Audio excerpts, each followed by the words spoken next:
आप देख रहे हैं मुस्लिम सियासत और मैं हूं आपके साथ अबू दर्द अकरम। लगातार जोकीहाट से आपको दिखा रहे हैं कि जनता का मिजाज क्या है और जनता का मूड क्या है, चुनावी मुद्दे क्या है और जनता इस बार किस तरफ जा रही है। लगातार आप हमारी रिपोर्ट देख रहे हैं। इसी कड़ी में हम लगातार जनता के बीच जो तैयारी कर रहे हैं, जो प्रतिनिधि चुने जाने वाले हैं, उनसे भी आपको मिला रहे हैं। इस समय मेरे साथ एमआईएम के प्रत्याशी मुर्शिद आलम मौजूद हैं। इनसे जानने की कोशिश करेंगे कि कैसी तैयारी चल रही है और विरोधियों को किस तरीके से उनकी चुनौतियों को या जो सामने जो प्रत्याशी हैं उनको किस तरीके से देख रहे हैं और इस बार कितना कठिन है चुनाव या कितना आसान है, उन सभी चीजों को लेकर बातचीत करते हैं। जनसंपर्क कर रहे थे, अभी यहाँ पर मुलाकात हुई है तो जानने की कोशिश करेंगे कि चुनाव की तैयारी कैसी चल रही है और जनता के मुद्दे क्या है इस बार।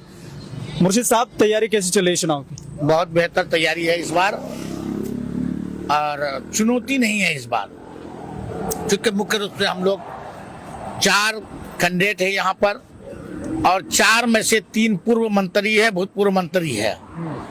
हम ही ऐसा है जो विधानसभा चुनाव कभी नहीं जीते हैं। बाकी सभी कैंडिडेट जीता हुआ, सबको देखा हुआ, सबको परखा हुआ है। इसलिए सभी लोगों ने एक तरफा 80% लोगों ने एक मन बना चुका है, इस बार यहाँ पर मजलिस को ही जिताएंगे। आपको मालूम होगा कि 2020 में मजलिस का ही उम्मीदवार यहाँ जीता था। उस वक्त 13 दिन के कमाल में 60,000 वोट था। इस बार हम 14 महीना से मेहनत करते हैं, इस बार 1 लाख पार है। जैसे आप जनता के बीच जाते हैं तो 2020 के मुकाबले 2025 में जनता क्या आपके सामने ला रही है? जनता से आप क्या रिलेट कर पा रहे हैं? 2025 में जो गद्दारी किया है, यहाँ के जनताओं में सबसे बड़ा दुख इसी बात का है कि हम लोगों ने ओवैसी साहब को वोट दिया था, न कि शाहनवाज आलम को दिया था। और कहीं न कहीं मजलिस के लिए बहुत हमदर्दी रखता है और यहाँ का जो जनता है बैरिस्टर असदुद्दीन ओवैसी साहब से बहुत मोहब्बत रखते हैं। इसके वजह से जो इसको सदमा पहुंचा है, इस गद्दारी का बदला ये लोग बहुत जम करके लेना चाहता है। आप देखिएगा जब 11 तारीख को वोटिंग होगा, रिजल्ट जब आपको 14 तारीख को आएगा तो अप्रत्याशित रिजल्ट होगा और ऐसा महसूस होता है कि यहाँ पर पूरे अवामुन्नास या मतदाताओं में जो है कि विरोध में कोई है ही नहीं, एक ही तरफा कि बैरिस्टर साहब का पतंग छाप पर हम लोग वोट देंगे। एक तरफ गठबंधन के ऐलान है, एक तरफ दूसरे एनडीए का ऐलान है कि हम बिहार के लिए ये करेंगे या जनता के लिए ये करेंगे, लेकिन एमआईएम के पास क्या अपना मैनिफेस्टो है जिनको लेकर आप जनता के बीच जा रहे हैं? क्या आप जनता से कह रहे हैं? देखिए, सबसे पहली बात है कि मजलिस जो यहाँ 32 सीटों पर लगभग चुनाव लड़ रही है, रही बात कि हम सभी कामों का यहाँ पर चुनावी वादे करते हैं कि रोड घाट, सड़क, पुल, पुलिया, स्वास्थ्य, एजुकेशन, ब्लॉक, सभी चीज का। आप यहाँ जानिए कि एक ही परिवार का राज रहा है यहाँ 56 साल। 56 साल में एक भी सरकारी कॉलेज जोकीहाट में नहीं है, डिग्री कॉलेज नहीं है, बीएड कॉलेज नहीं है, ट्रेनिंग कॉलेज नहीं है, इंजीनियरिंग कॉलेज नहीं है, मेडिकल कॉलेज नहीं है। ये सभी समस्याएं हैं यहाँ पर। और हॉस्पिटल का जो हालत है, स्वास्थ्य विभाग का जो बहुत चरमराया हुआ, प्रखंड का हालत बेहतर नहीं है, रोड की हालत बेहतर नहीं है। सभी चीज हम लोगों के लिए चुनौती है। इन्हीं चीजों का हम लोग एक तरह से वादा करते हैं, इंशाअल्लाह मेरी जीत होगी तो ये सभी व्यवस्थाएं चुस्त और दुरुस्त हो जाएगा। आपका टिकट होने के बाद एक बड़ा तबका ऐसा था जो वीडियो जारी कर या जिस तरीके से ये कहा जा रहा था कि मुर्शिद आलम के लिए चुनाव बड़ा टफ हो गया है, क्योंकि खासकर अब्दुल्ला सालिम चतुर्वेदी हो या और भी कई मौलाना हो, उनका वीडियो वायरल हुआ और उन्होंने कहा कि एमआईएम गद्दारी करती है, एमआईएम ये करती है। तो क्या वो चुनौती अभी तक है या उसको सुलझा लिया गया? सबसे पहली बात आप ये जानिए, आप पत्रकार हैं, आप घूमते हमसे ज्यादा बेहतर जानते होंगे। जितने भी लोग बोलने वाले थे सभी यहाँ जोकीहाट के विधानसभा का नहीं था। जब इस चीज को सर्च किया गया तो कोई जम्मू कश्मीर, कोई कुछ मात्र 3 मौलाना यहाँ पर जोकीहाट का मिला। सभी लोगों का डिटेल निकाला गया, सभी लोग बाहर के थे। और कहीं ना कहीं यहाँ पर जो 2 प्रत्याशी मुख्य रूप से है, सरफराज आलम, शाहनवाज आलम, उनका ही लोग अब्दुल्ला सालिम को चढ़ा बढ़ा करके वो इस तरह का कराता था।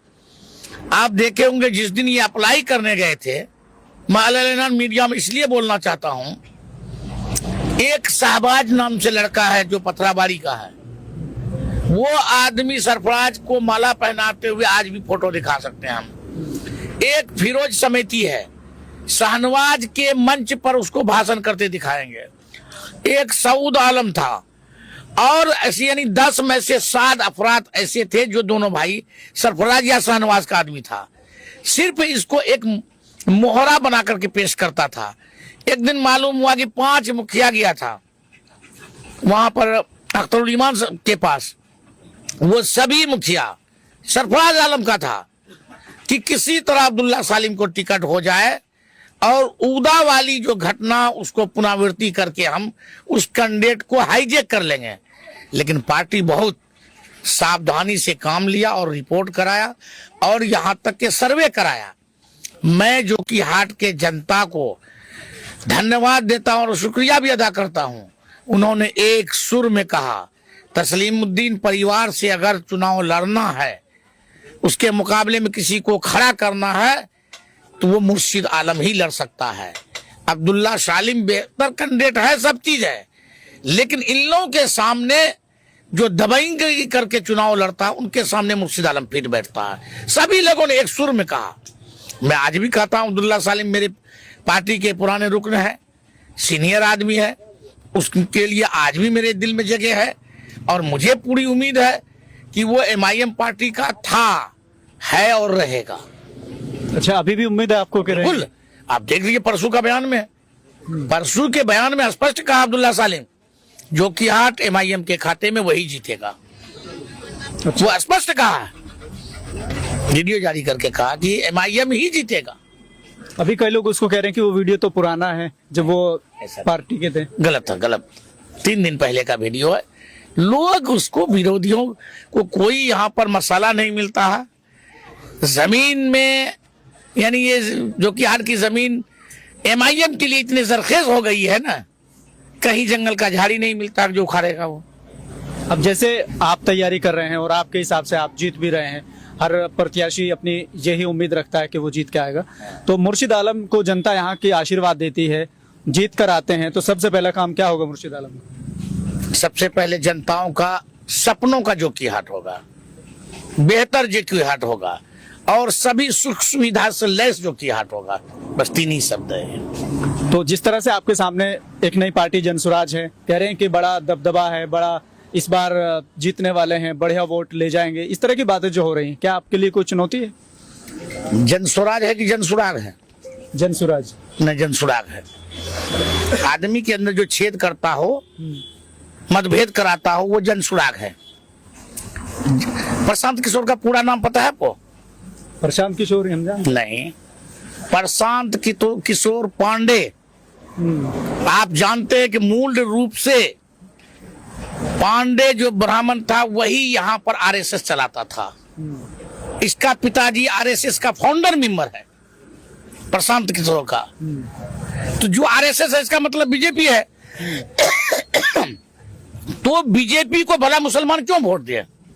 जो मुसलमान के खिलाफ हर दिन नई नई साजिश रच के उसको मुसलमानों को परेशान करना चाहती है, तो उस पार्टी को क्यों वोट देगा बीजेपी को? आप ये नहीं देखे एक वीडियो प्रशांत किशोर का कि सत्ता में आने के लिए मुसलमान वोटों की कोई जरूरत नहीं है, कहता ना? आप भी पत्रकार हैं। जब आप चुनाव से पहले कहते हैं कि सत्ता में आने के लिए मुसलमान वोटों की जरूरत नहीं है, तो आप आपके कैंडिडेट को मुसलमान वोट क्यों देगा? जब सत्ता में आने के लिए वोट की जरूरत नहीं है। वो क्या कहता? सामाजिक सुधार के लिए। तो मेरे यहाँ सामाजिक सुधार के लिए कितनी तंजीम है ना सर? भाई आज जमीयतुल उलमा हिंद है, तो हमारे शरीयत की रोशनी में सभी बातें देखते हैं ना। अगर कोई बिगाड़ हो जाए उसके बहुत तंजीम है। हमारे जोकीहाट में तहफ़्फ़ुज़ शरीयत है। आखिर वो तंजीम तो इसी पर काम कर रही है, वो काम कर रही है, बिल्कुल समाज सुधार के लिए। तो आपको सत्ता में आने के लिए मुसलमान वोटों की जरूरत नहीं है, इसलिए इस बार मुसलमान देखिएगा वोट उसको नहीं करेगा। अंतिम में चौथा पोजीशन सरफराज आलम। अब जैसे ये कह रहे हैं जनसुराज के सूत्रधार प्रशांत किशोर के हम हिस्सेदारी उसको देंगे उनकी आबादी के हिसाब से, तो कहीं ना कहीं मुस्लिम प्रत्याशी भी ज्यादा उतारे हैं उन्होंने, तो इसको आप कैसे देखते हैं? क्या आप ये समझते हैं कि बीजेपी के लिए प्रत्याशी ज्यादा मुस्लिम चुने हैं, या फिर ये मानते हैं कि उन्होंने जो कहा था कि आबादी के हिसाब से हम हिस्सेदारी देंगे उसके आधार पर टिकट दिए? क्या मानते हैं आप? कितने टिकट बांटा वो? अगर आबादी के हिसाब से टिकट बांटता इसका मतलब 43 दिया होगा, 43 मिलना चाहिए, शायद वो नहीं दिया है। अगर उसको आबादी के तनासुब में टिकट बांटना था तो 60 में मुसलमान कैंडिडेट क्यों दिया? वहां हिंदू देता, जोकीहाट में मुस्लिम देता, अररिया में मुस्लिम देता, और दीगर जितने जगह है, फौरगंज हो गया, नरपत हो गया, रानीगंज हो गया, वहां हिंदू समाज के देता, क्योंकि 2 ही मुस्लिम डोमिनेटेड क्षेत्र है यहाँ। आप सिक्किम भी मुसलमान को देते हैं, कहीं ना कहीं आप बीजेपी के लिए काम करते हैं। आज से पहले 2014 में प्रधानमंत्री के लिए आपने स्ट्रेटजी बना करके नरेंद्र मोदी को प्रधानमंत्री बनाया। इसके बाद भी कई जगह आप गुजरात से लेकर कहीं भी बीजेपी के लिए काम किया, तो आप लोग अभी सेकुलर कैसे देखेगा? जो आरएसएस फाउंडर मेंबर का पुत्र हो और काम किया नरेंद्र मोदी के लिए, बीजेपी के लिए हर जगह, आज साफ सुथरी छवि कैसे हो जाएगी? ये बिल्कुल कहीं ना कहीं एक आंखों में धूल झोंकने वाली बात है, और वो ठगने के लिए आया। अभी एक बयान हो रहा था उनका, ओवैसी साहब के आने से पहले बड़ी चर्चा में रहा। ओवैसी को कहा कि वो हैदराबाद ही संभाले, यहाँ आने की जरूरत नहीं है, क्योंकि हैदराबाद में कहाँ वो इतना हक दिला दिए, कहाँ मुस्लिम डिप्टी सीएम बना दिए और मुख्यमंत्री बना दिए, इस तरह की बात कही। आप क्या समझते हैं? आप ये जानिए, तेलंगाना में मुसलमानों की संख्या कितना परसेंट है? 13%। 13% है, उसके बावजूद भी बेहतर स्थिति है इसकी। मुसलमान वहाँ का जो आर्थिक स्थिति है उसका बहुत बेहतर है। आज बिहार में हम 18 से भी प्लस हैं। मेरी स्थिति क्या है? दरी बिछाने की, कुर्सी बिछाने का। आरजेडी वाला अगर हक की बात करता है 18% के हिसाब से 243 में से हमको 42% यानी 42-43 सीट पर लड़ना चाहिए मुसलमानों को। आज 14 सीट पर लड़ रहा है। तो कोई भी आदमी मेरे हक की बात नहीं करता है, इसलिए बैरिस्टर असदुद्दीन ओवैसी साहब पूरे मुसलमानों की हक की भी बात करता, और जब उसको कोई जालिम सताता है तो मजलूम के खिलाफ आवाज भी उठाता है। और इतिहास है कि बैरिस्टर असदुद्दीन ओवैसी साहब हिंदुस्तान के हर नागरिक, हर शहरी का लीडर है वो। आप पुलवामा घटना देख लीजिए, 26 आदमी मारे गए, वो हमारे हिंदू समाज के थे। कहीं न कहीं बैरिस्टर साहब ये महसूस किए कि वो हिंदुस्तान के नागरिक था, उनके सम्मान में, या उसके जिसने मेरे साथ ये हिमाकत की उसको बदला लेने के लिए बीजेपी सरकार को पूरी सहमति दे दिया, और हिंदुस्तान का एक शांति का संदेश लेकर के 32 देशों में गए, वो पहुंचे। कहीं ना कहीं इसकी लीडरशिप को भी या इनकी काबिलियत को कबूल तो किया हिंदू समाज के लोग, कहीं ना कहीं। अब देख लिया गुजरात में जब एक अनुसूचित जाति जनजाति को जब ये पेशाब पिलाया गया, कौन बोला? यही आदमी बोला ना। मध्य प्रदेश में एक हरिजन को मान करके पीटा गया, कौन बोला? बैरिस्टर साहब। उसी तरह हम लोगों मुसलमानों पर ज्यादा अत्याचार होता है तो उसको बोलना पड़ता है, लेकिन जो कट्टरपंथ समझता था वो आज नहीं है। सभी लोग हिंदुस्तान लेवल का एक बेहतर लीडर को मान लिया, और हम सभी मुसलमान उसके लीडरशिप को कबूल कर लिए। अभी सीएम और डिप्टी सीएम को लेकर बात थमी नहीं थी कि ओवैसी साहब ने एक नया जुमला और चला दिया, ट्रेंड में आ गया कि अब डिप्टी सीएम पे नहीं, अब तो सीएम पे बात होगी, सीएम बनेगा। तो क्या मान लिया जाए, सीएम का बेटा सीएम बनने जा रहा है? नहीं, सबसे पहली बात वाजिब बात वो कहा, इसलिए कुछ लोगों को चुभता है। 2% वाला जब डिप्टी सीएम बन सकता है, 13% वाला सीएम बन सकता है, 18% वाले को काहे नीचे रहा? हम भी सीएम का दावेदार हैं, ये होना भी चाहिए।